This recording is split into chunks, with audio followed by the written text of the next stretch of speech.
Welcome to the Bucky Beeman audio adventure. I am excited to get back into doing podcasting. I've been on a break. I've been working from home. I've been getting organized. And so what better way to start the podcast once again rolling than someone that's TikTok famous, somebody I look up to, Oh, God. all the awesome TikToks that she makes and the creative ways she uses social media. I have Karol, the tenant rep. That's how I know you, the tenant rep. So go ahead and introduce yourself. Hi. Well, Bucky, thank you so much for having me. My name's Karol Snyder. I'm a Houston-based commercial real estate tenant representative. And I went with the tenant rep back in 2014.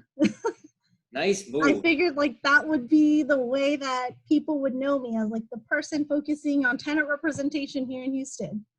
That is great. When did you officially get into the business? So I've been in the business for about 12 years now.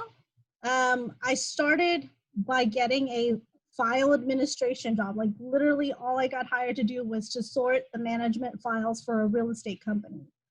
And it was a small firm. They did leasing of shopping centers, office buildings, medical centers, and mixed use buildings as well as apartments. So that was my foot in the game. It was doing their files, and then I just stayed on board. And I fell in love with the leasing part of it. I stayed with them for about 7.5 years, and about 5 years ago, I decided to transact as a tenant representative and get my license, of course. Right. And by that time, I'm sure you had seen a lot of the ins and outs of the business, so you were feeling confident in trying to pull off your first deal, right? You know what? Strangely enough, no, because I operated there based on muscle memory. Yeah, if that makes any sense.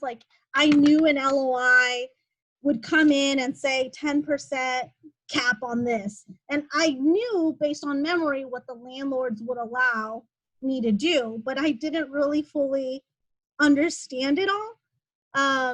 I just knew okay, we'd go up to 5 or we'd go up to 8, and just operate based on memory versus understanding fully what I was doing.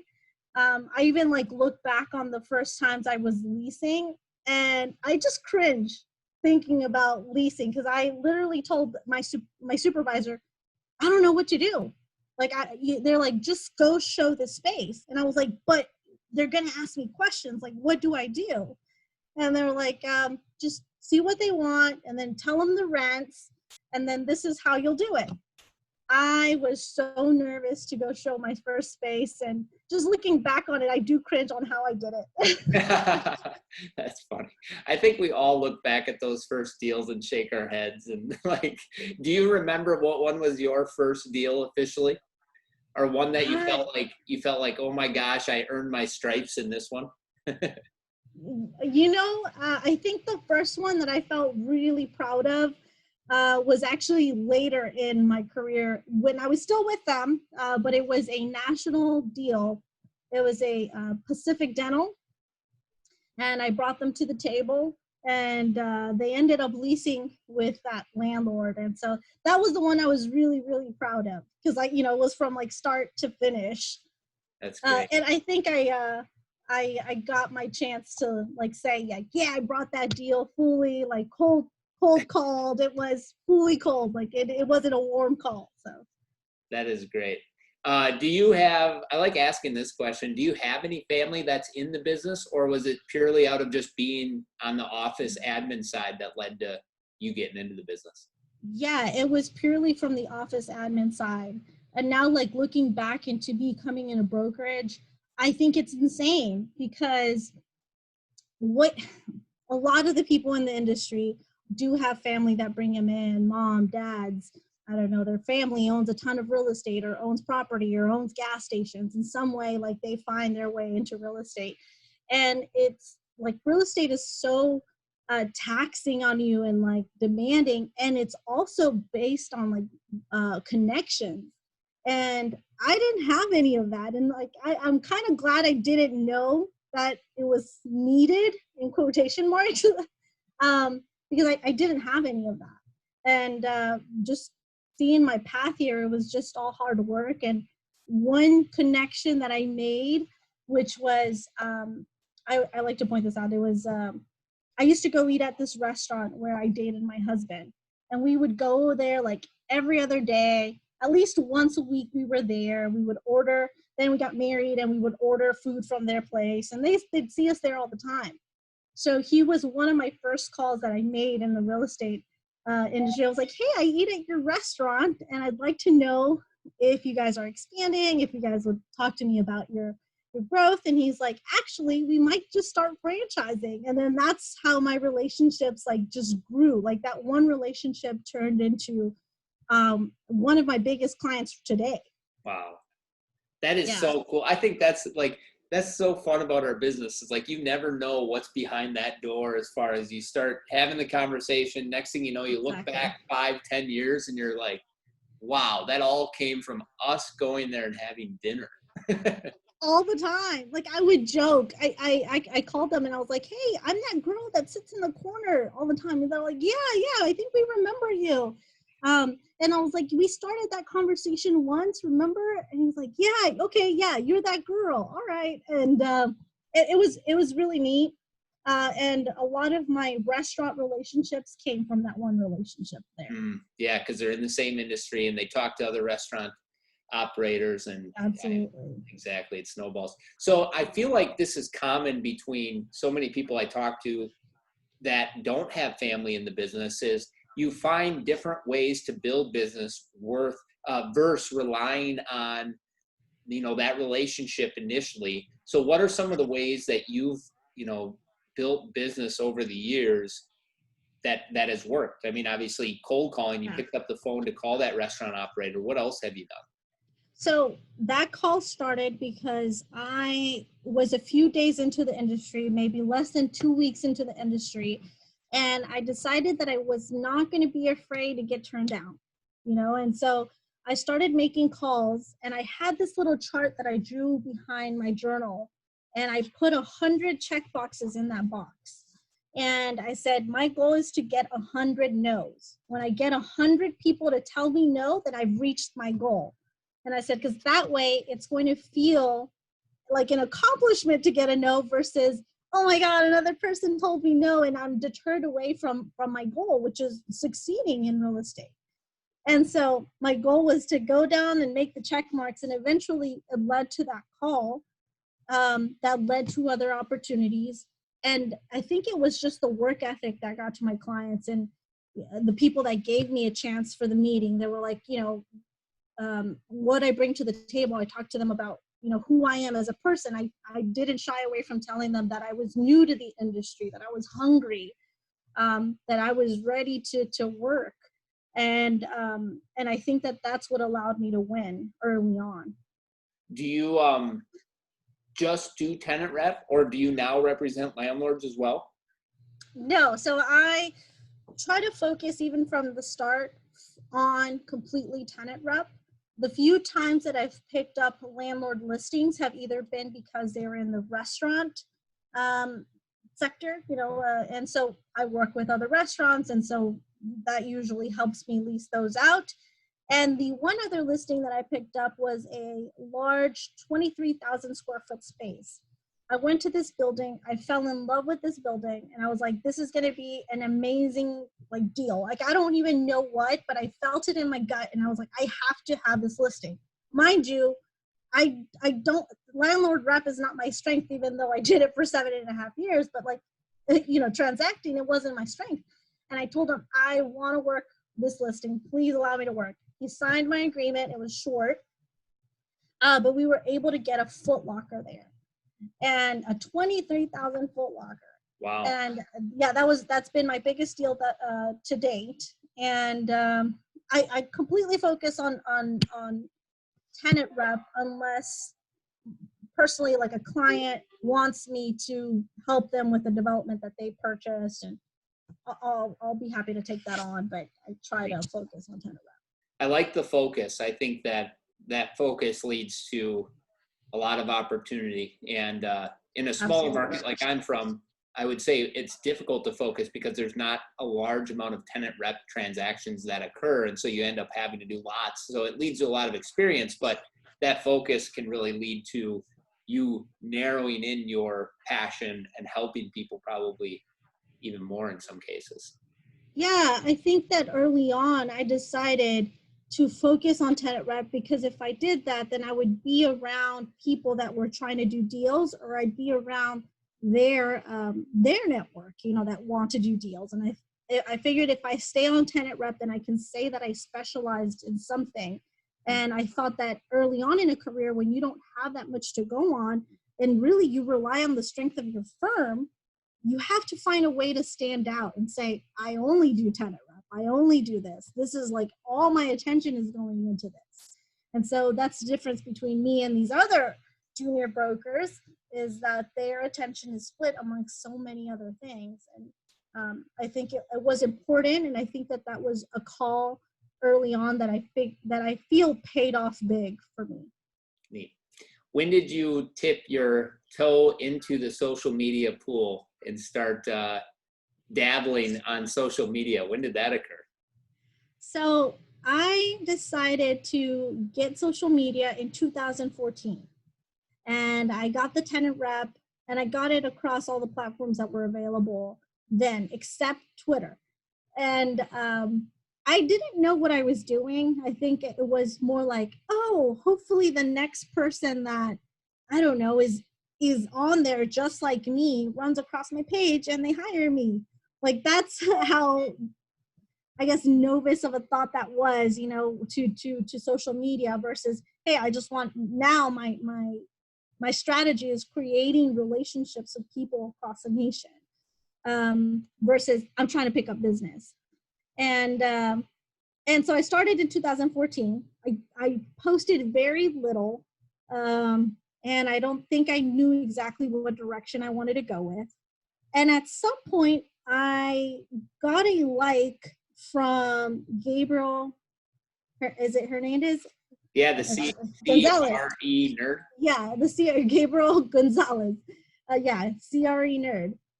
And he's like, hey, that video was cool, or I don't remember what he said. He commented on something, and I was like, oh, that kind of led me to the rabbit hole. I clicked on his profile, that led to other profiles, and I was like, so there are people on here, like on social media. There's people like me on there. Okay, cool. And I started connecting with other brokers on social media, and just, I think, just interacting with them, because it was kind of nerve-wracking, because I've always been told, like, careful who you friend on social media, and you never know them. And so I still kind of had a little bit of that in the back of my mind. So it was a little nerve-wracking, but I'd be like, hey, that's a cool software. I use that too. And then it would lead to cool conversations with other brokers. And then I just noticed how everybody else is using social media. I was like, okay, so I'm not crazy here. I could use social media for this. And I feel like it also gives you permission when you see other people being themselves on social media in an industry that has been the suit and tie and the, over professional. It gives you permission to be like, okay, they're doing it. I think I can do it too in my market. It's not going to crush my career.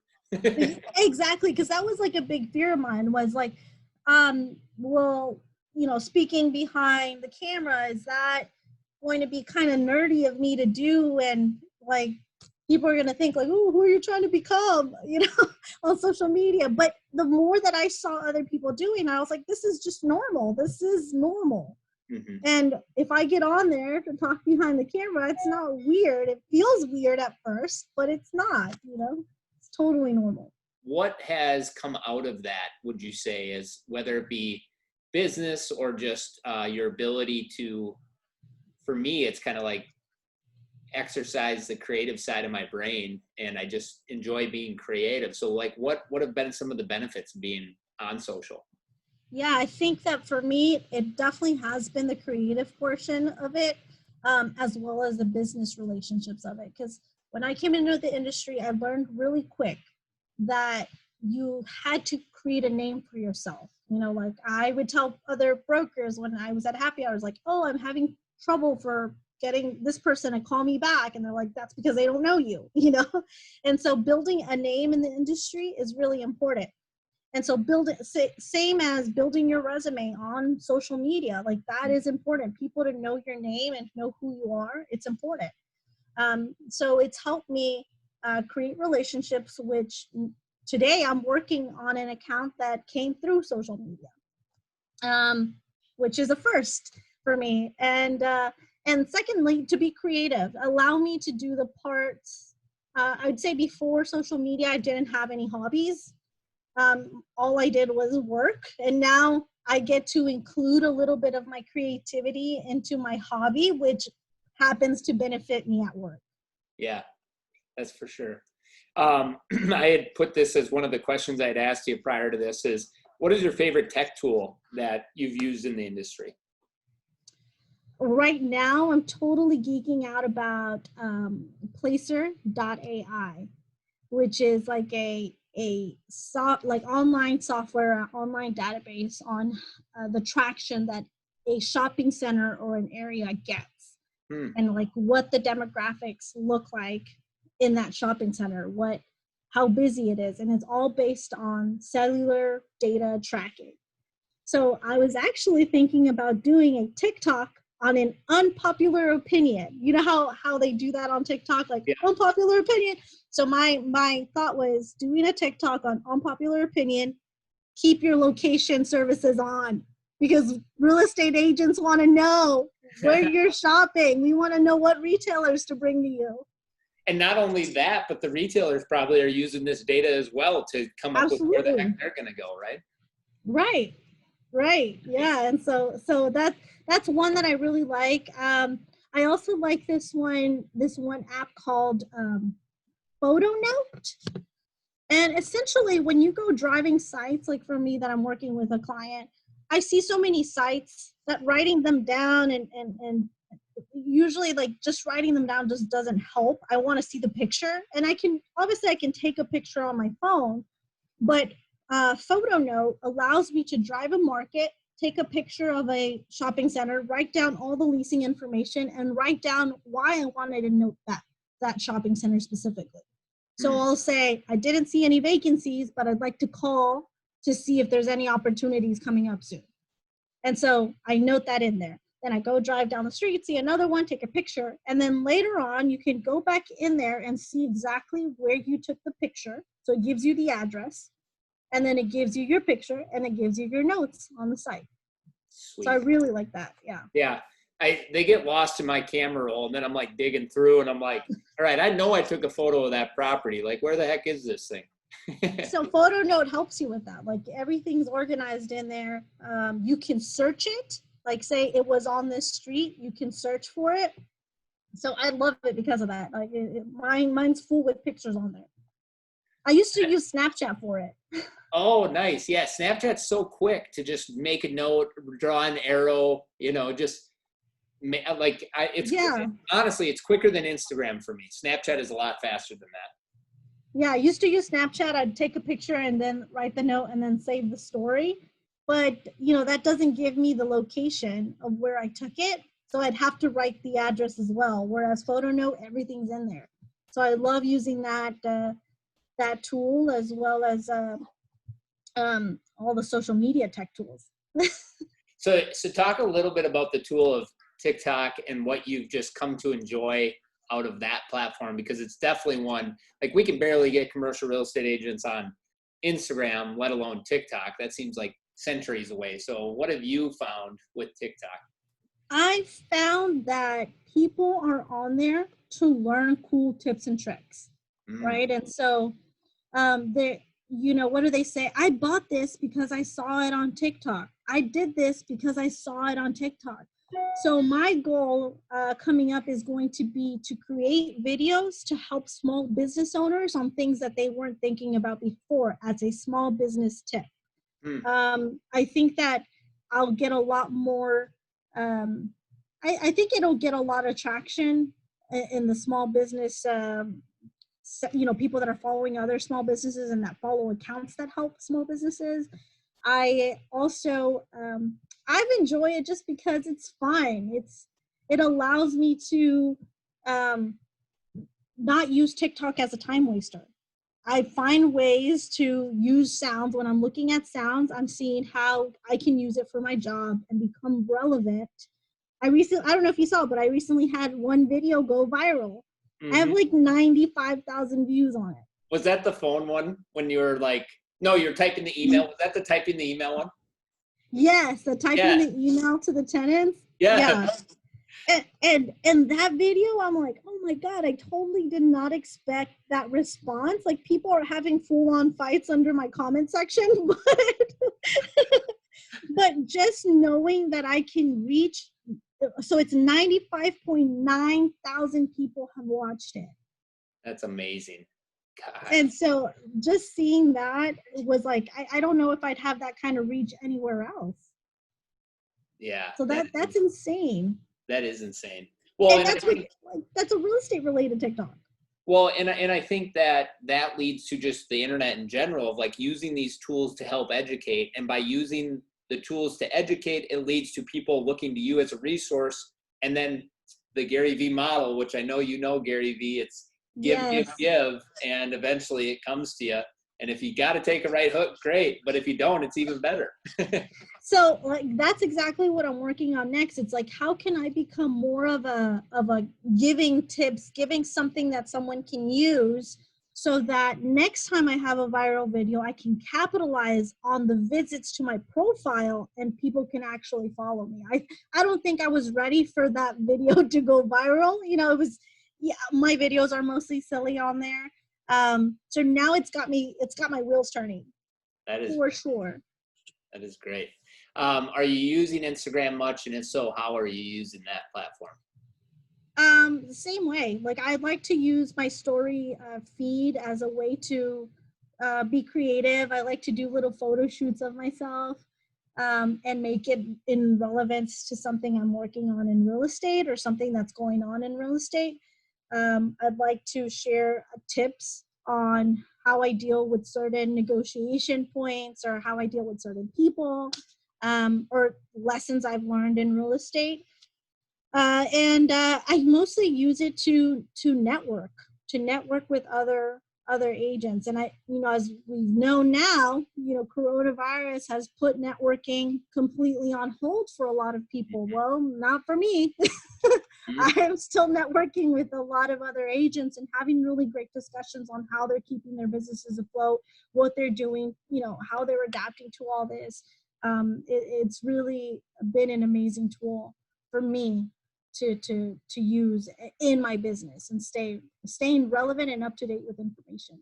Well, and it feels like you can just send people messages very seamlessly, like that communication. I just put a rental property I have on Instagram, and it wasn't a half an hour later I had someone say I'm very interested, and it seems natural to send a message there, where sometimes you get one on Facebook and you're like, wait, why are you in my messages? Like, how'd this show up? So I haven't put that much attention to Facebook, so I wouldn't know that much on that subject. But I like how I've been connecting with people on Instagram. And every day, like, as you said, you used it to do this. Like, I learned something new. Like, okay, maybe next time I'm going to post something like this, and maybe I'll get that kind of traction. So you learn from what others, how others are having success, and how you can apply it to your Instagram strategy as well. Absolutely. So do you have anything specific you'd like the world to know just after they listen to this podcast? Like, what's some things that you're working on? Or I'm super excited. I'm working on a couple of things. One of them is to get my broker's license. Nice. So I'm working on that. I've also signed up for like courses on negotiation. Like, I'm always trying to invest in myself and invest in my career. I've invested in trademarks. So I have the trademark for the tenant rep. And so, so that's really exciting for me. I recently got the domain as well, and I'm really excited about that. Yeah, that's impressive. That's something that going into commercial real estate, you probably never imagined you would be trying to get this specific domain and trademarking it. Yeah. No, it's actually, this is all kind of new, but I figured, like, if eventually you just never know. Things change so quickly in real estate, and like that's the thing that we're all learning, right? As real estate can change from one day to another. So adaptability is key. And I figured the internet's not going anywhere. The internet's not going anywhere. And I don't know if I'm going to do anything with my domain or my trademark, but I know that the internet's going to be there for a very long time.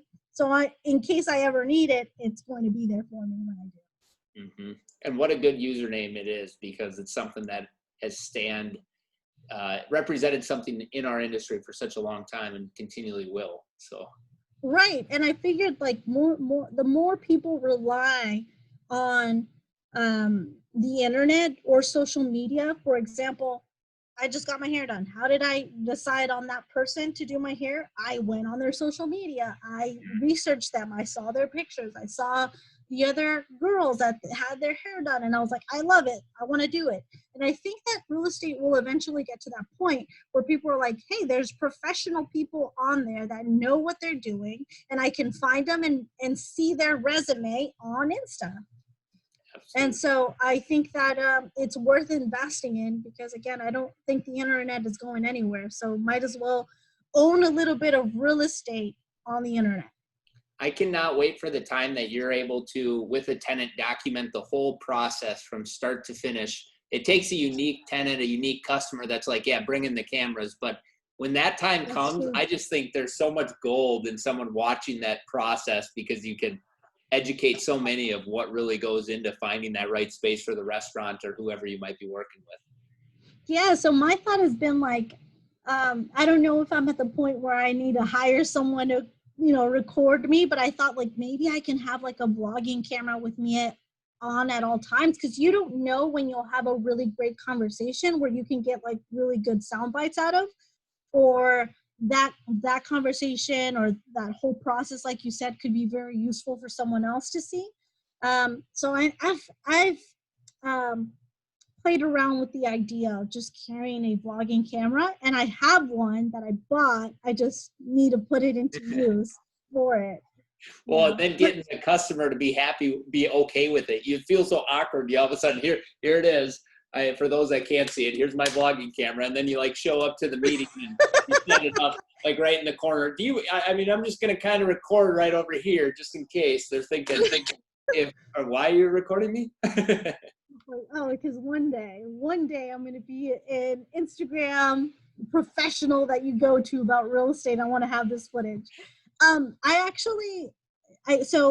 have a lot of I'd say I have a lot of content that I haven't posted, and it's either because like you said, I haven't had the time to go through it and put it on and make it live, or I'm still reluctant on how much to share on social. Yeah, right. So like I have like conversations that I've asked my clients, like, hey, can I record this conversation? Because I want, I'm on social media and I like to show people how I do certain things.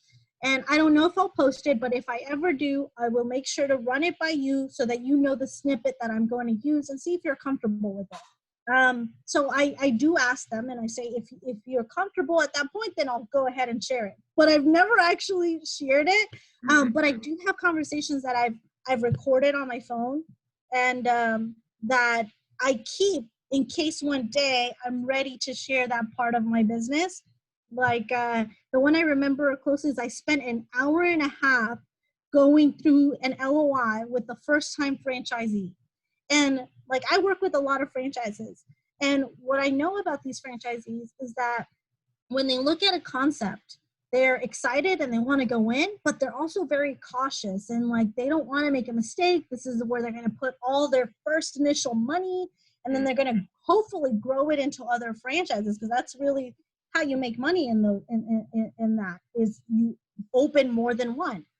But you got to get the first one right, and there's a lot of reluctancy on their end to pull the trigger on one. And so the reason I asked them to record it is because this is the first time we were going to review our first offer, and they were going to have questions that came up, and I figured I could use that as content as to what questions you have as a franchisee that could come up, yeah, that holds you from doing a deal, right? I think that was like an hour and a half long. I did a poll on social media, like who wants to hear how I have this conversation, and I think it was like 19 people voted, yeah, like go ahead, post it, and one person put no thanks, I don't want to hear it.